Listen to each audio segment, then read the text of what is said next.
Hi everybody, welcome back to my channel, and this is me again, your teacher Russell. I am excited to teach you again today, and so in this lesson, I'm going to be teaching you different phrases and expressions that are very useful in everyday conversation. So, what are we waiting for? Let's start right away. Let's start with number one. The situation is you haven't met that person in a long time, so you might want to say this expression, how's it going? Hey Russell, it's been a while. How's it going? How's it going? Or you can also use the expression number two, which is long time no see. Long time no see. How's it going? You can use these two expressions in the same situation. So if you haven't met the person in a long time, then say, how's it going? Long time no see. First, how's it going? Second, long time no see. Another expression that you can use is, it's very kind of you. So where can we use this expression? It is when somebody did something good to you. So you can say, oh, thank you so much. It's very kind of you. On the other hand, if that person did something bad to you unintentionally, maybe the person might say, I'm sorry, I didn't mean to do it. So how will you respond to it? You can say, no worries. No worries. It means it's totally okay. Don't worry about it.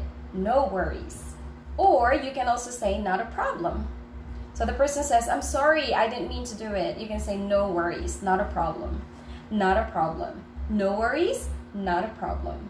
The next expression is when the situation gets bad and you did not get a good result about something. So yes, maybe you can say the expression, things happen. Things happen. Something is not in your control and things happen. What are you going to do? Just move on. Forget about it. Just move on and do something and learn something from your mistake. Things happen. Keep going. Move forward. Do not dwell on it. Do not dwell on that bad situation. Keep going. Go ahead. Forget about it. So after saying things happen to that person, like don't worry, things happen, you'll eventually be better. You'll be okay. You can say to that person who is actually very sad about what happened, you can tell him like, don't take it too hard. Don't take it too hard. It means do not dwell on it. Do not think about it seriously because you will eventually overcome it. Don't take it too hard. You'll be okay. On the other hand, when something good happened and you are so happy about it, you can say the expression, you gotta be kidding me. It means that you're so surprised at what happened, like, wow, I'm so happy for you. You gotta be kidding me. However, this expression also has a negative meaning. If the person says, hey, you gotta be kidding me.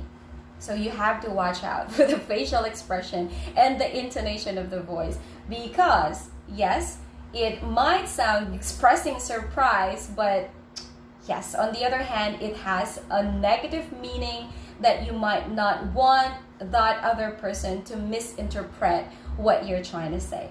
So if you're happy, you're gonna say, what? You gotta be kidding me. That's awesome.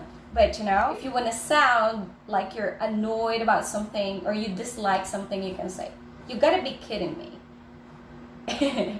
You gotta be kidding me. See? Okay, I hope you got that. Next expressions. When you are in a situation where you suddenly did something bad unintentionally, you can apologize by saying to that person, I screwed up. My bad, I'm sorry. Like, hey Russell, I'm so sorry about this. I know I screwed up. It's my bad. I'm sorry. So the other person will give you a reply like, no worries. That's totally okay. Never mind. Don't be so sad about it. It's totally okay. Next expression.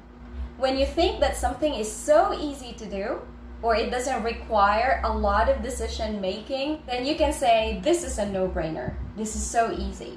It doesn't require a lot of effort of thinking, so you can just say, hey, come on, this is so easy for me to do. This is a no-brainer. You can also say, this is a piece of cake. You can say, there's no need to explain it. This is as easy as ABC. This is just a piece of cake. This is a no-brainer. I think I heard Justin Bieber sing this kind of song, No-Brainer. I'm not sure about the title, but I think I heard it. It doesn't require you to use your brain a lot. Because yes, it's very simple. It's easy to understand. This is a no-brainer. This is easy. This is a piece of cake. This is easy to do. This is as easy as ABC. So these three expressions are interrelated with each other. The next expression is when you want to inspire someone about doing something that he or she is hesitant to do, then you can say to that person, you can do it. Come on, you can do it. In Korean expression, we sometimes say fighting or aja. Then yes, come on, you can do it.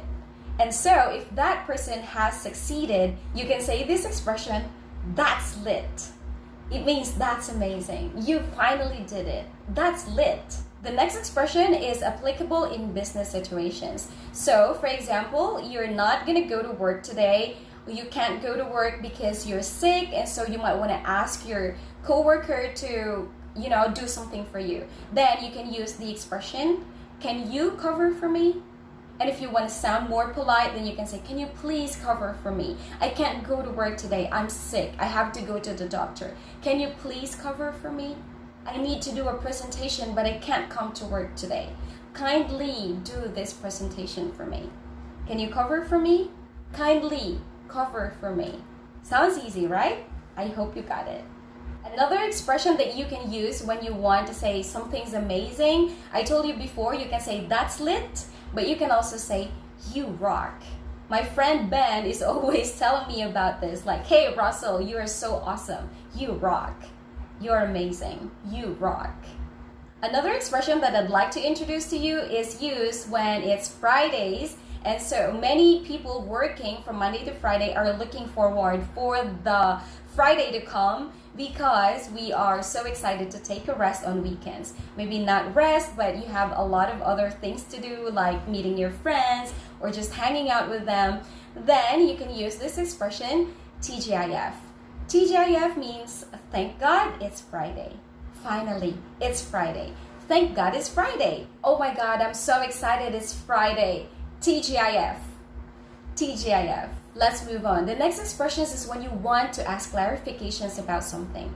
For example, you're talking to a person over the phone and you were discussing about something, and then you cannot fully understand what that person was trying to say. So how can you ask that person to repeat what he or she has just said? Then you can use these three expressions. Number one, what were you saying? Second one, could you please repeat it? Or the third one, if you want to paraphrase what the person was trying to say because probably you understood some of it but not completely, then you can say something like this. As you were saying, and then you try to paraphrase what the person is trying to say. For example, you can say, as you were saying, I think you were talking about the promotion of the business, and so you pause from there, asking that person to actually repeat what he or she have just said.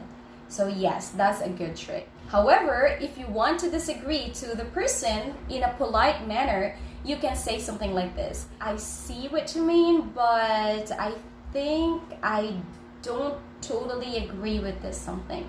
And so yes, you just have to state your reason. Do not bluntly say that, hey, you're not right. I don't agree with you. Stop it. Stop that nonsense. I don't agree with you. So it's very rude to do that. Please, please, please don't do it. Okay? The next expression is when you're talking to someone, but suddenly there's another person who interrupted you with what you were doing or what were you discussing with the other person. So if you want to go back to the topic where you stopped, then you can ask that person, oh, I'm sorry, where were we? Where were we? You have to be very careful with the pronunciation because this is a little tricky here. Where were we? Where were we? Try to say it again and again and eventually you can get it. Where were we? Where were we? Or yes, if you're gonna talk to that person like, as you were saying, where were you again? I'm sorry, could you please repeat? You can say where were we or where were you? Yeah, please continue. Okay, so yes, let's move on to the next expression. The next expression is when you're so angry about something. You can say, I freaked out. I freaked out. I'm so angry about this situation. I so hate this. So you can say, I freaked out.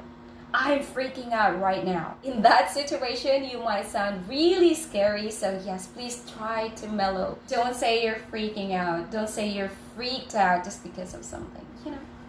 Try to control yourself. Another situation is when a person is trying to ask favor from you, but you cannot actually do it right away. Then you can say to that person, oh, please wait, I'll be there in a minute. I'll be there in a minute. Another expression is when your friend is trying to explain something to you, but you didn't catch it at first, and then you can say to her or to him like, oh, that explains it. I finally understood it. Now that we're about to end this lesson, I'm going to teach you an expression and how to say to someone that, oh, you don't have much time, so you have to go. If you want to be polite to that person, you can use this expression, I'm sorry to interrupt. I'm sorry to interrupt you, but yes, I have to go. I'm very sorry, but I have to go. You can also say it like that. I'm very sorry, or I'm sorry to interrupt you, but I have to go. I have no more time for this. I'm so sorry. Another thing is if your friend is talking to you and trying to, just gossip about something, and if you don't have time for her to listen because you're so busy about something, you can tell her in a very nice way that you can say, oh, I'm so sorry to interrupt you, but I am pressed for time. I am pressed for time right now, and I need to do something else. So yes, that's a good escape to tell something to that person that, hey, I don't want to listen to your gossip. So yes, I'm pressed for time. I'm sorry, but I have to go. So it's also time for me to go. But seriously, I'm done discussing all those expressions with you today. So if you're new to my channel, please don't forget to click that subscribe button. I'll try my best to upload useful and meaningful lessons that would enhance your English speaking skills. So yep, that's it. Thanks for your time again, and see you again next week. You have a nice day. Goodbye.